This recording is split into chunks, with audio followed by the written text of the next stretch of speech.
16వ division Jagadish Nagar ప్రాంతంలో నివాస స్థలాల మధ్య ఎక్కువగా ఖాళీ స్థలాలు ఉన్నాయి.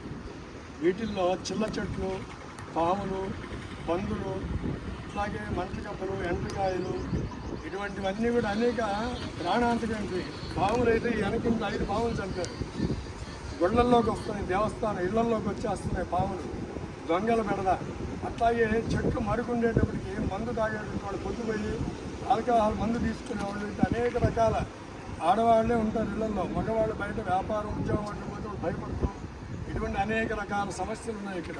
ఇవన్నీ కూడా మేము ఈ వార్డు కార్పొరేట్ శ్రీకాంత్ రెడ్డి గారి దృష్టికి తీసుకుంటే ఆయన మన మినిస్టర్ పొంగూరు నారాయణ గారికి విన్నవించి ఆయన ఆదేశాల మేరకు మన శ్రీకాంత్ రెడ్డి గారు ఆయన సొంత నిధులు కూడా దీనికి చేకూర్చి జేసీబీ పెట్టి గత 4 రోజుల నుంచి చిన్న చెట్లన్నీ కూడా అన్నీ కూడా తీయిస్తూ ఉన్నారు. చెట్లు చేయడం వల్ల ఇక్కడ చూడండి, ఇట్లా ఇదంతా కూడా పాములు బాగా రక్త పింజరి, నాగు పాములు, అది ఈ తట్టు కూడా అదే విధంగా ఉన్నాయి.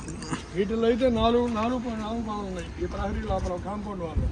ఈ చిల్ల చెట్లు ఎప్పుడైతే ఉంటాయో పురుగు పట్టు చేయడానికి అవకాశం ఎక్కువగా ఉంటుంది. అందులో మున్సిపాలిటీ వారు అప్పుడప్పుడు స్పందించి ఇటు చిల్ల చెట్లు లేకుండా మా 16వ వార్డులో ఎప్పటికప్పుడు కొంచెం క్లీన్ చేయించవలసిందిగా తెలియజేస్తూ ఉన్నాం. అనేక అభివృద్ధి కార్యక్రమాల్లో ఆయన కష్టపడి శ్రమించి చేశారు శ్రీకాంత్ రెడ్డి గారు. ఇప్పుడు కూడా అదేవిధంగా నారాయణ గారి సహకారంతో ఇప్పుడు ముందు ఇంకా ఆయన మంచి కార్యక్రమం మా వార్డులో చేయాలని మేమందరం కూడా విన్నవించుకుంటూ ఉన్నాం నారాయణ గారికి.